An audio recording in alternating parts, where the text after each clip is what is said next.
Fala, meu cotista, beleza? Sejam bem-vindos a mais um vídeo do canal Fim da Questão. Ivan aqui falando. Para bater um papo sobre a HGRE, saiu o relatório dele. Tá até um pouquinho atrasado. Na verdade, tá atrasado por minha parte, não por parte da Pátria, né?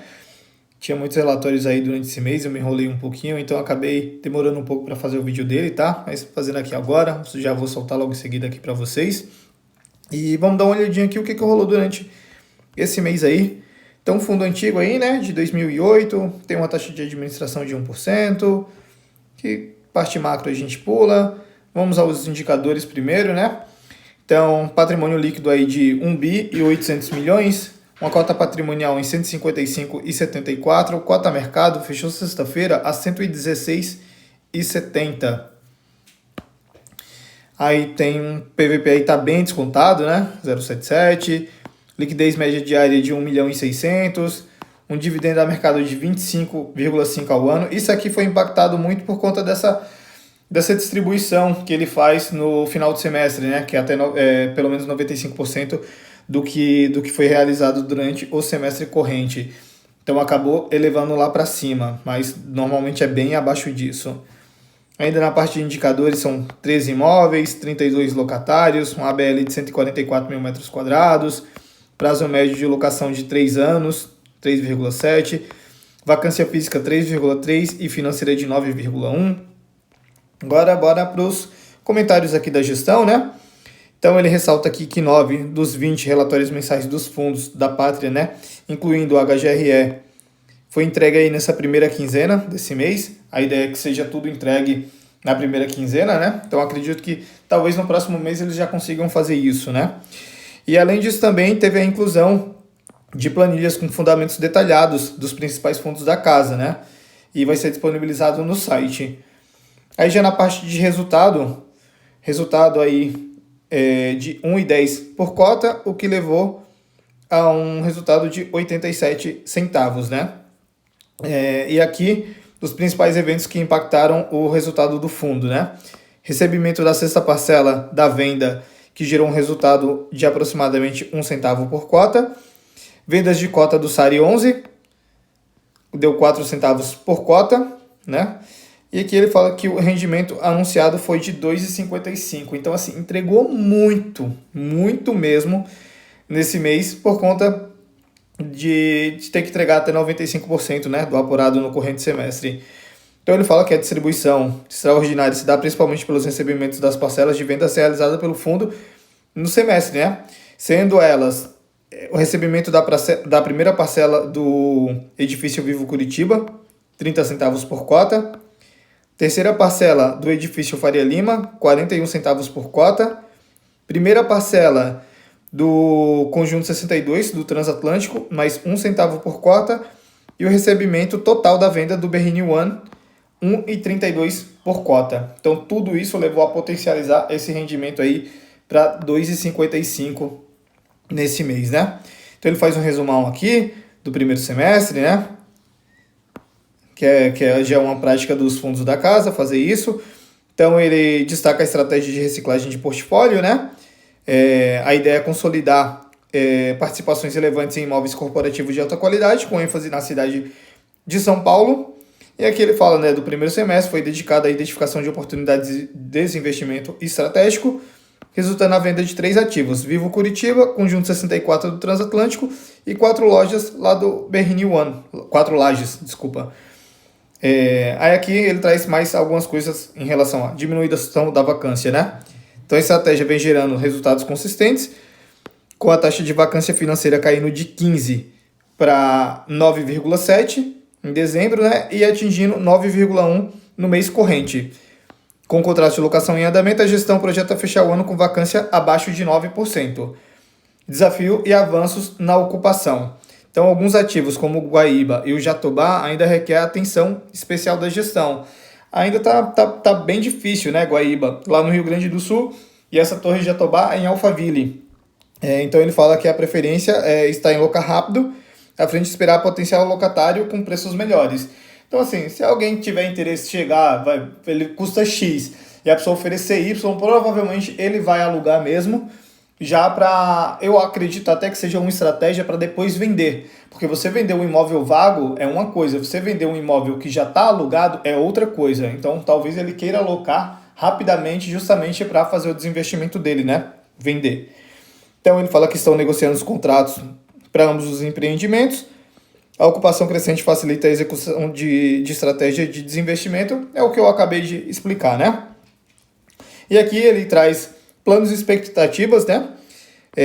Ele fala um pouco, né, que a previsão era de 86 centavos por cota por mês no primeiro semestre e eles ultrapassaram essa previsão aí, chegando em média 1,14 por cota, muito por conta dos investimentos, né? Então isso aqui foi o que eles realizaram, né? O recorrente, 78 centavos, não recorrente, 36 centavos, acima do que eles tinham projetado. Resultado, 1,14, distribuição 1,13. Para o próximo semestre, eles querem o seguinte. Cadê? Aqui. Eu tava confundindo isso aqui. Isso aqui era o que era previsto, né? Então era previsto 72, eles fizeram 78, era previsto 13. Eles fizeram 36, era previsto 86, eles fizeram 1,14. Então a projeção para o segundo semestre: 81 centavos de renda recorrente, 14 centavos de não recorrente, um resultado de 95 centavos. E aqui ele continua, né? Dada a perspectiva de resultado do segundo semestre, temos a discussão sobre o patamar de rendimentos de julho a novembro do fundo, que acredito que seja esses 95 centavos aqui de resultado, né? Que ele quer fazer. E vamos ver quanto que vai ficar a distribuição. Com certeza vai subir um pouquinho mais. Está claro que poderíamos ter um patamar superior, no entanto, não temos clareza se estes rendimentos estariam... Nossa... Desculpa, pessoal. Desancorados dos resultados recorrentes do fundo. Em decisões passadas, os rendimentos recorrentes sempre estiveram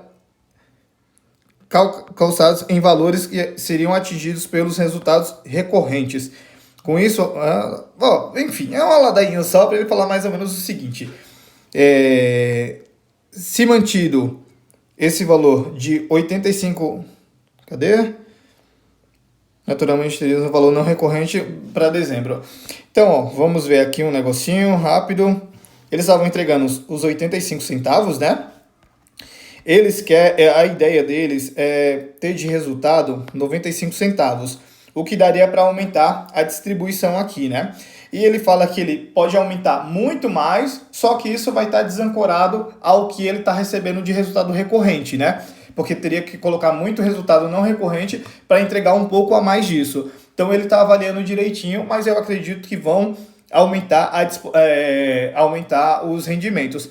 Se não aumentar e eles continuarem entregando esses 85 centavos por cota, em dezembro, com certeza vai ter um pagamento muito alto, conforme foi esse mês agora, né? No fechamento desse semestre que ele entregou 2,55. Então eles estão avaliando direitinho como que eles vão fazer. Aqui na parte de movimentação de locatário, não tiveram nenhuma movimentação, né? Finalizaram 2 novas locações no início de julho. A Seduc, que ocupará 3.758 metros quadrados, lá no Guaíba. E essa Trio Eventos, que assumirá 1.000 metros quadrados no Torre Martiniano. Aí ele falou que a gestão ainda tem mapeado as saídas da Serrepli, lá no Senesp, que devolverá o espaço que ocupa até agosto. Com relação a tratativas comerciais de áreas atualmente vagas, estão em discussão na Torre Jatobá, 1.100 metros quadrados, e mais um andar no Guaíba, 790 metros quadrados. Além disso, tem algumas negociações em andamento para a alocação do andar do Senesp, que será devolvido montado. Então a empresa está saindo, vai devolver ele todo montado, né? Após essas movimentações, a vacância física projetada para o fundo é de 12,1 a partir de agosto. Reajuste, não teve nenhum reajuste. E a alavancagem tem 2,6% de alavancagem, sendo que 80% é para longo prazo. Aí a gente vê aqui a performance dele, né? Desde o início aí 403%, o que dá aí 11,1% ao ano. Distribuição por cota, ele vem entregando aí os 85 centavos, já tinha alguns meses, né? E aí entregou 2,55 agora.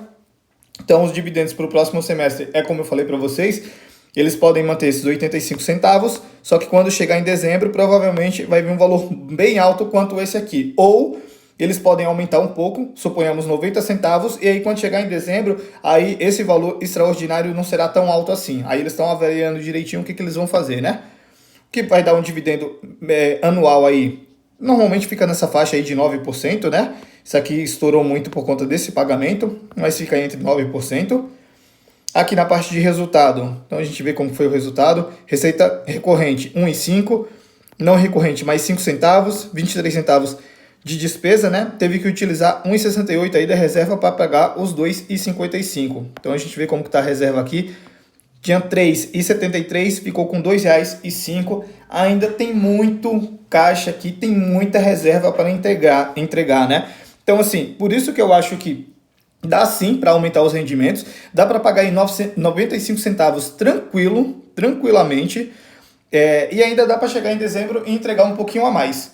Ainda mais se ele continuar nessa levada de desinvestimentos, né, de reciclagem de portfólio. Aí aqui a carteira do fundo, a gente vê que tem 85% alocado em imóveis, 3% em CRI e 2% em fundo imobiliário. O fundo tem um passivo de 50 milhões, né, 49 milhões, referente à securitização, né? Um CRI, sendo 10 milhões a ser pago no curto prazo. E aqui a gente vê como que ele está de caixa, né? Então, o que ele tem de fundo imobiliário, de CRI, de LCI, de renda fixa, de parcelas a receber, tá muito tranquilo. Esse fundo aqui tá ótimo. Eu tô curioso para ver o que ele vai comprar, né? O que ele vai... Quais são os próximos passos aqui da gestão, né? Então, ele tem aí 42 milhões de parcelas a receber em até 12 meses, né, no curto prazo. E para um longo prazo tem mais 18,7. Parcelas a pagar tem 9,8, que é desse CRI, da Shukri Zaidan, em até 6 meses, em até 12 meses. E para um longo prazo mais 40 milhões aí, né. Aqui a gente vê a alavancagem dele, ridícula, bem pequena, né. Dívida dele, a dívida CDI, mais 1,2. Então, bem tranquilo também. Se ele quisesse, ele podia até zerar isso aqui, já pagar tudo.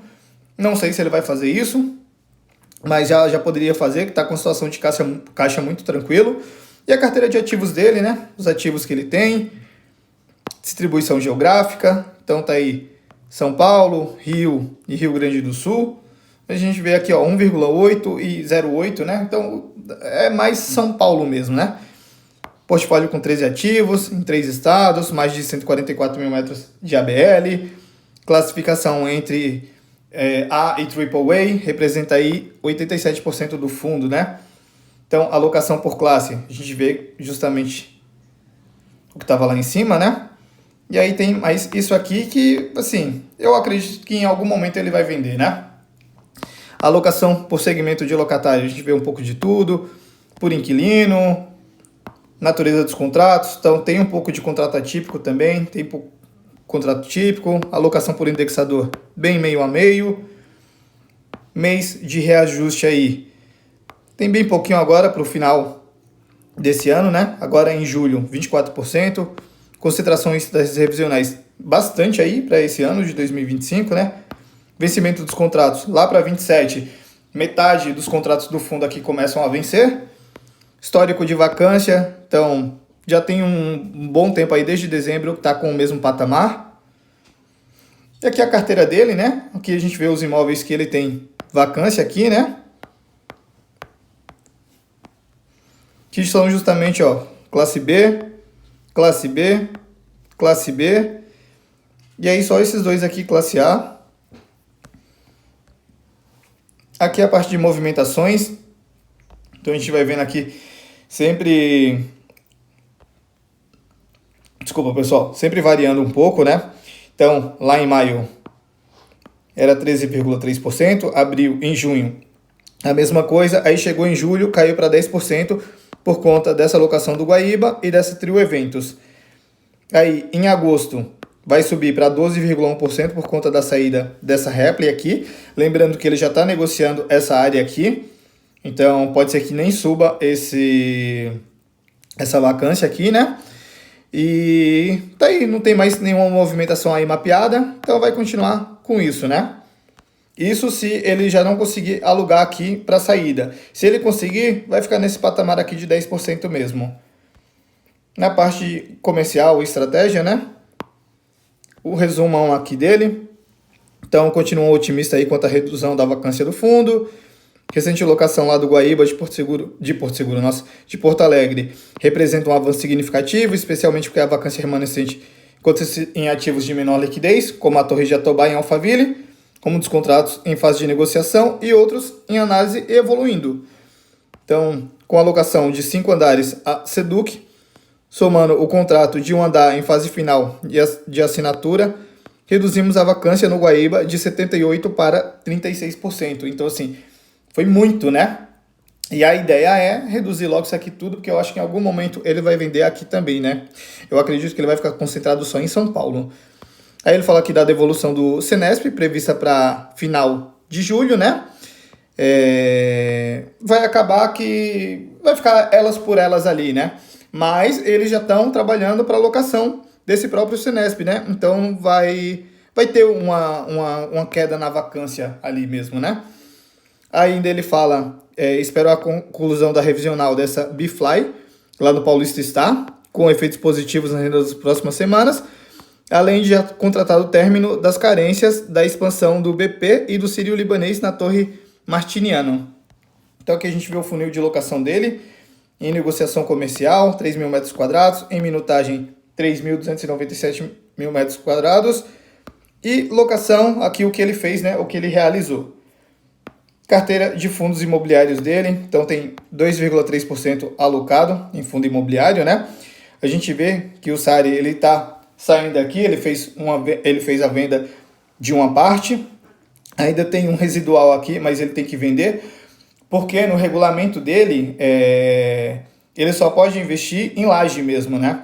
Ele não pode investir em galpão logístico. E como ele está virando galpão logístico, ele não pode ficar com ele, né? Por isso que está vendendo. Então a gente vê aqui que teve uma leve diminuição aqui de um mês para o outro na alocação total. Aqui na parte de liquidez passiva, né? Uma liquidez média diária de 1.600.000. E nesse mês aí, ó, a gente vê que de maio para junho cresceu aí a base de cotistas, né? Provavelmente todo mundo imaginando que ele pagaria essa porrada aí no final do semestre. Então acabou tendo esse movimento aqui, né? Mas no geral aí, se a gente pegar uma janela de um ano, ó, ele perdeu aí quase 8 mil cotistas. Então é isso, pessoal. Um vídeo um pouquinho mais longo para explicar tudo. Bem completinho aqui para vocês.